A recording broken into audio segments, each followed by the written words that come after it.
especially like through my development stage, freshman all the way to senior year. I just wish I would have been on that side of town maybe and then got to connect with you guys. I definitely felt like it would have. Hello, everyone. It's that day again. All right, Big Phil, my sidekick, Philip P.E. Townsend. But hey, man, we got a busy show tonight, man. We put out a podcast. We've been working on a podcast for parents, for athletes to get involved and understand what's going on. It's called Truth in the Trenches. And you can look Apple Podcast, Spotify. But tonight we're going to dig into some meat and potatoes of why that's so important. And Phil, let's jump right in, man. Let's do it. We talked about. We did a podcast with how the scholarship revolution has happened. And what that means for people is, I sit in gyms all the time, and I hear parents say, "You know what? My kid ain't doing nothing till they offer a full ride. If they don't say full ride, we're not listening, right?" And we hear it all the time. And actually, folks, that's the wrong thing because, and we're going to get into it, but Division I scholarships are now equivalent scholarship. Only 2% are going to get that full ride, Phil. 2%. The rest of that, you're going to have grades making equivalent to a full ride scholarship. Go ahead, Phil. I know you got the finger. Well, Kev, this is the new revolution. So start with the standard. What was the status quo before this evolution? Well, I mean, before it was, you got Division I's were considered a head count. You had 13 players, you had 13 scholarships. Yep. And so it wasn't a lot of breaking up, and Division II and JUCO have been doing this for a while. With all the equivalency for girls for the Title IX, the litigation with the NCAA, these are the rules that came out. And so now it's interesting, Phil, because a coach can say, you know what, I've got 15. Maybe I'm gonna give these 8 full rides, and I'm gonna take the other 7, chop them up, and put some of that as an NIL kind of money, and then the other 7 get partials, but they have good grades. So now they're getting academic scholarship to even it out. But if they don't have good grades, yeah, you ain't getting there. Yeah. See, here's the thing. Like myself, there would be no institution that I'm falling in love with if I am a star player. Because if you're that 5-star, look, if somebody's not offering you the full ride there, then you shouldn't even be looking at that place. But let's say that you're this 4-star player, right? And you got a place like Duke pulling in 5 stars, no problem, right? But you're this 4-star player, but they tell you, look, we'll hook you up with 60%, right? Well, of course, you're going to Duke, so unless something's shady, you've got the grades to make that other end meet. So there you have that run there, but then we get into this situation to where, let's say that we have that specialist guy, that 3-point marksman guy who has the grades, but literally that's just the thing that he does is 3 points. So we're not going to look. I know that trying to jump him, say we're offering him 30, 40% for that marksmanship, but academics, they're saying, hold it. We're not funding everything. We'll go 50, right? here's this other 20% that's left out there. You're not going to have time to do no work. And plus, you're not going to be able to do it. So my thing is this. Guess where I'm going? I'm going to the school that's going to get me my full ride. So that equivalency to a full ride. So what I'm looking at seeing is that what this works is you could have one to where, you got your Dukes, you got your North Carolinas and all, but when you start offering that 4-star player, and let's say that they don't have the academic equivalency capability, right? Guess what? But that player is a boss player. You know what I'm looking at is schools that get attention, they get some national attention, but they aren't national powers. Like, dare I say, OU, right? OU now you have a situation to where you can find OU getting some of those players. You see what I'm saying? The OUs, the O states, getting maybe some star recruits they weren't expecting to get. I'll put it this way. I don't know if you really watch football, but one time Bob Stoops got a player from Langston. He was a running back. He ended up getting drafted by the Denver Broncos, ran for 1,000 yards, and then after that he was out of the league. But the whole point is that at Langston, he was the bench guy. And Bob Stoops said, well, I don't know what kind of talent they got at Langston, but if they got them better than this one, it's it. Well, the thing is, Kev, when we start talking about academic equivalency, the guy that was in front of him was actually somebody that LSU wanted, but he did not have the grades. So what do? They go to the smaller school, get the grades up, presto magico, then it's there.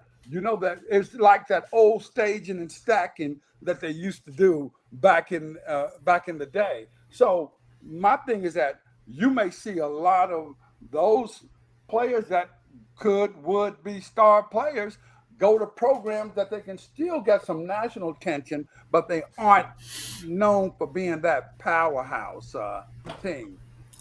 And what's been the early feedback has been strong. Parents telling me, we wish we knew this sooner.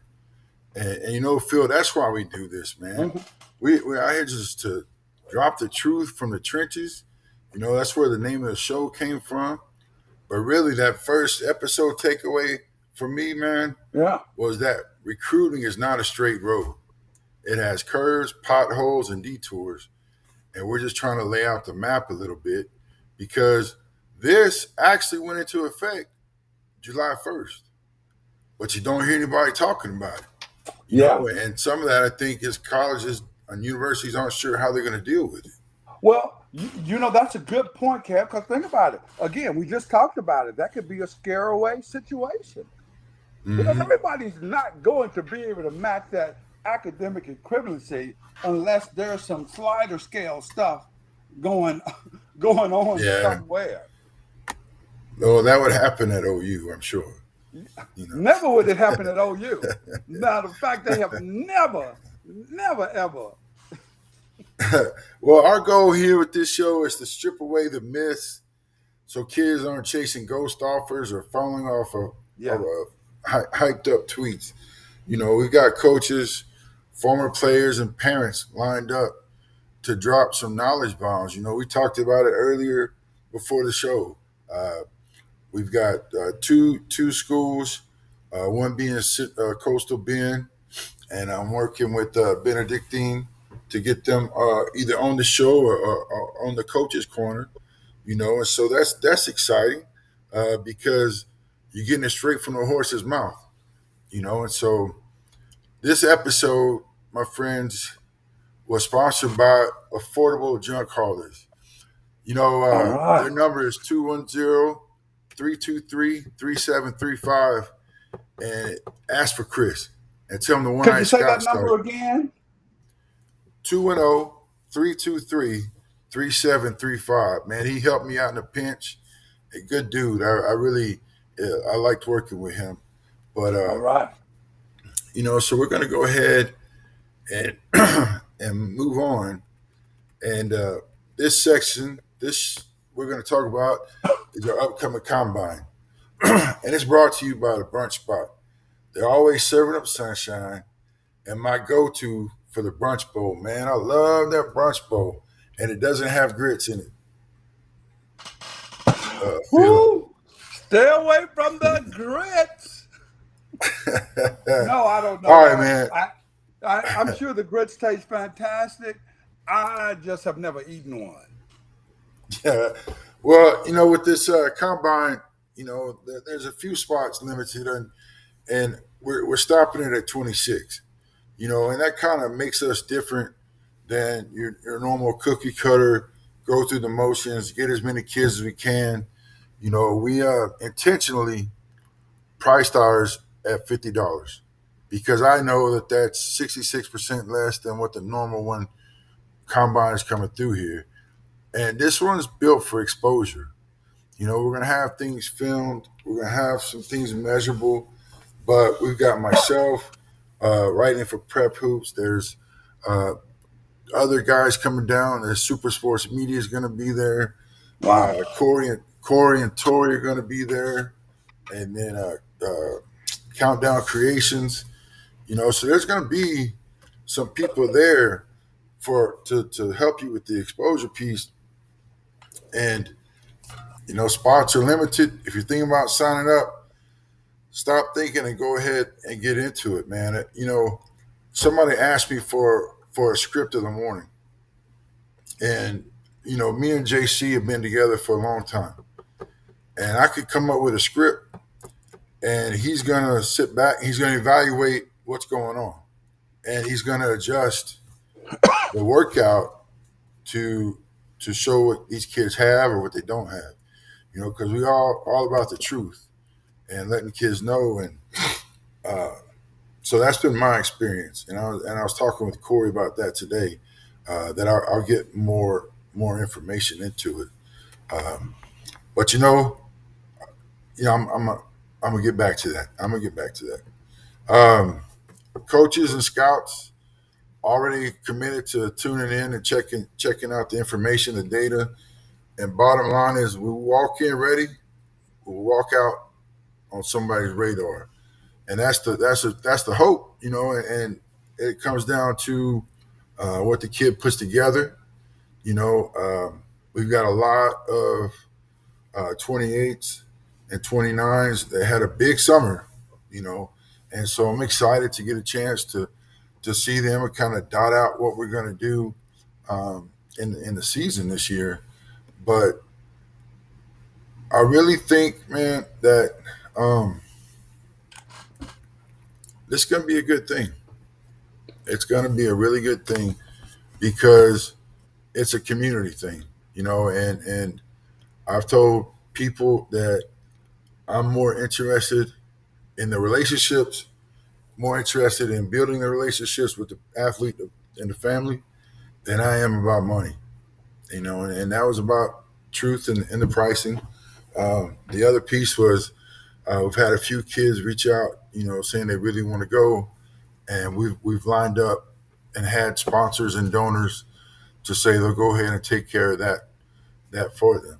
So whenever we say we're about the community, we're really about the community. I found a couple of kids this past weekend at the Saturday Greater San Antonio officials have a showcase, and I talked to a few guys there about coming. But what's really interesting, Phil, we have about 8 or 9 guys coming down from Austin. What? Yep. So man. Do we have any slots still available? Yeah, I've got 2 or 3 on both sides. And that's for $50? Yep. And so I want to make sure I'm correct on this. Mm-hmm. You got coaches that are going to be watching. Mm-hmm. You've got crews that are going to be recording. Mm-hmm. So you've got the ability for a person to get maximum exposure. So all they have to do is bring their A game and put Yeah, it down so that the coaches can see what they do. yep, And that's you'll it, have man. the availability for them to have something tangible so that they can put it out themselves. Yeah, I mean, it's open for parents to record. It's open. We've been, $50. well, $50. Yeah, and that's covering, the insurance facility and those type of things. Uh, I just, like I said, man, one day I got to share my story. But growing up, I couldn't afford these things, and there was one man, Tom Bissell, that took care of me, and so everything I do is about that, because without that, I'm not here. Mm. But yeah, man, let's rock on. Yeah. Something that happened today. We're talking about coaches coming and reaching out. These guys, the coaches we had and the coaches we're pulling, they've got credentials and stories. They aren't just X's and O's guys. They're leaders who can tell you exactly what it takes to earn that roster spot. And I was talking to a coach today from the SWAC, and he thought I was trying to get him into a podcast to start trying to figure out what he's got on his roster. And I told him, man, we're not about that. We're about the truth in a time where kids, all they get is bullshit. And sometimes the guys that are delivering the BS don't realize it. But, we can talk about the kids we put on the watch list, the kids that we do interviews with, and those kids are getting offers and they're getting and they're committing, and we'll get to Jamail in a minute, but Right. you know what? Let's go ahead, man. Jamail Garland from Steele, he started out Antonian, and that's Okay. where Yeah. Because that's why yeah, because remember he and Amari were sharing the backcourt, right. and I wondered, how is that going to work, because they're both explosive in different ways, but neither one of them had an issue. And Jamail excelled, and he had a great summer with Team FOA. But what was neat about it was he played alongside Maurice Eddy. Oh. Yeah.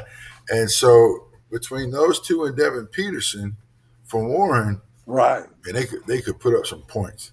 Yeah. They were fun to watch. And so I guess, man, late in the summer, I don't know when, I saw where I heard Jamail had transferred, and so I reached out to him, and sure enough, he joined us for a show. Right. Joined us for a show, and he's one of the guys on the watch list, and I think he's number 14, and that's another podcast people should reach out to and watch. It's called The Watchlist, and on Apple and Spotify. But we're gonna start pushing, man, these podcasts, because there's so much information on truth in the trenches. I mean, real information. There's some stuff in there about how to use Twitter properly. Because these guys don't understand. Like, you look on some of their Twitter profiles, they've got like 15 followers or 60 followers. And like, by this time, man, you should have that sucker rolling. But let me get back on task. So excited for him, man, because he's one of those kids that really just goes to work, and his body looks great.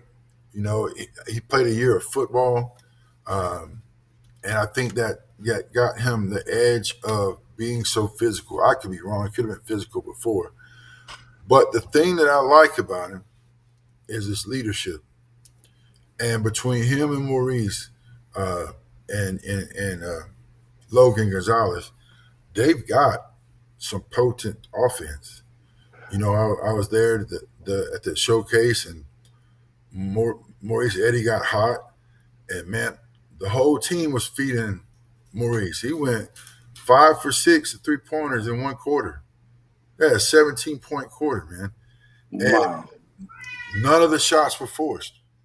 they were all in the flow of the offense, and they were all guys looking to keep the hot hand going. But I'm really excited for Jamail. I know he wanted to go into engineering, and that's a great engineering school. So happy for him. And there's going to be more. There's going to be more coming because there's so much talent in the city right now.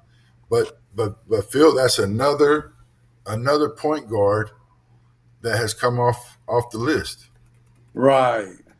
And so we've said, and people have agreed, people have argued it, but this is the best point guard class in a very long time.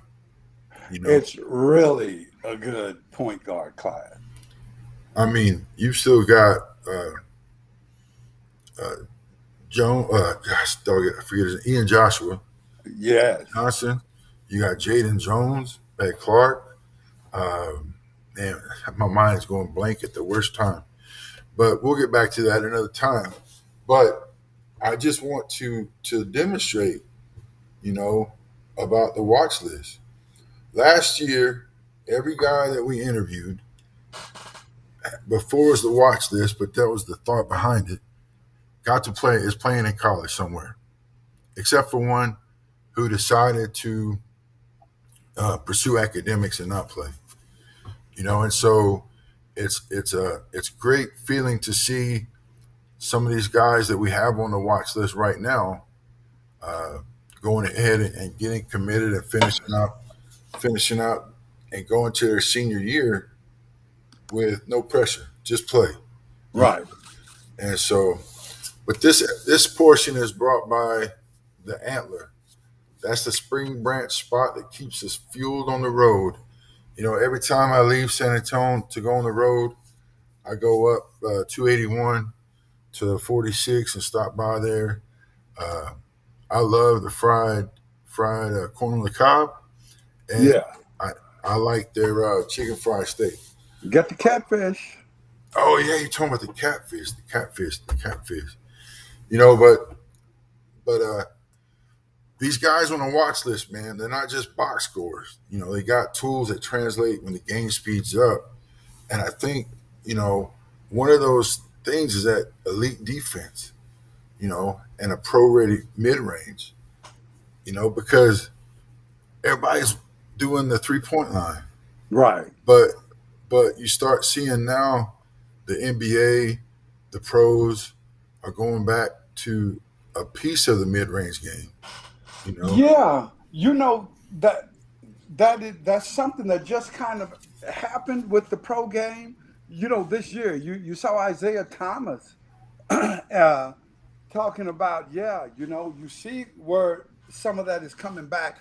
I'm glad for it. I mean, don't get me wrong. I like 3-point shooting, but when you got a fast break and you got a layup and you throwing it out, somebody. Because, analytics says, I guess it says he's going to make the shot too. Yeah, and it makes an old head like us look at it and say, what the hell? But no, man, these guys, their recruiting outlook on the watch list, they're going to get recruited at their levels. Not everyone is a Division I player, and not everyone, and so, like I said before on the show, I know Division II schools that in their recruiting pitch is come to us for 2 years and we'll help you move on. And I know that because I've had coaches tell me that's what their recruiting pitch is. And that just blows my mind, But I guess you have to do what you got to do. Do what you got to do to get them there, right? Get what you can. And you never know. They may end up staying. Exactly. And if you're a college coach listening in, I know that there are, better hit my line, man, because these guys are getting looked at. And, going into that, man, I've been on the phone. My phone is busy damn near all day with kids checking in on combine, I'll throw this out there. The 23rd, Tarleton State is having their elite camp, and I'll be there. Going to visit with Coach Sip and Coach Hazlett, and watch the talent that they bring down there. So that's exciting. But I wanted to talk about that players take notes. Jamail's journey is exactly how you position yourself for the next level. He went to a spot where he could grow. He took the summer and made a great impact, because they did the recruit look, so they went around the Midwest. So that makes sense as to why Missouri S&T saw him, Right. because that was the area that they played in.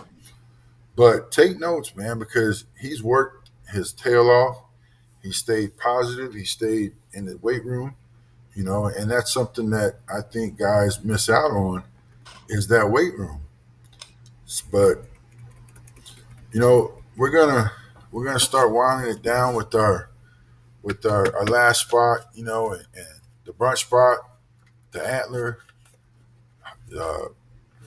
and our very own network, the One Eye Network. It's a home for Grassroots. It keeps it real. We keep it real.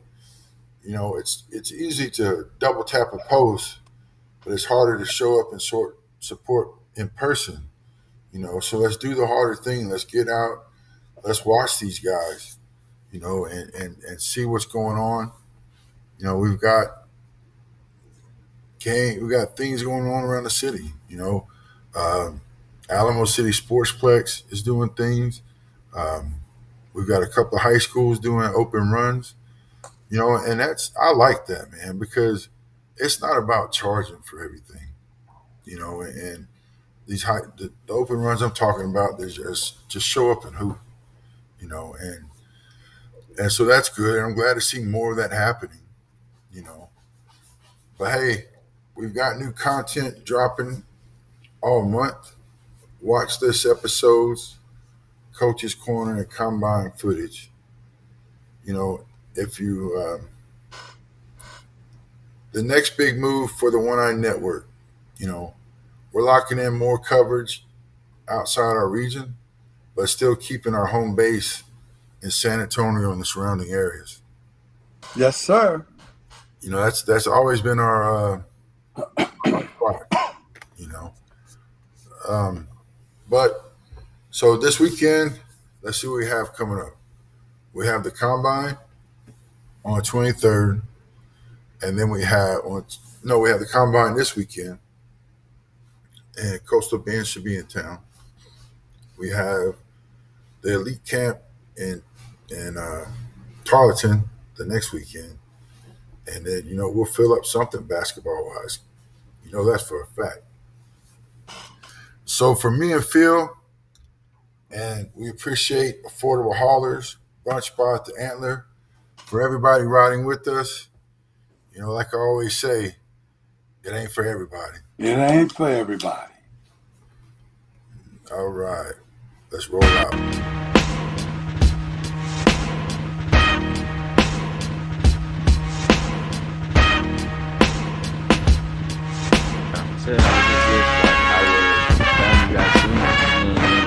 Especially like through my development stage, freshman all the way to senior year, I just wish I would have been on that side of town maybe, and then got to connect with you guys. I definitely felt like it would have helped me a lot.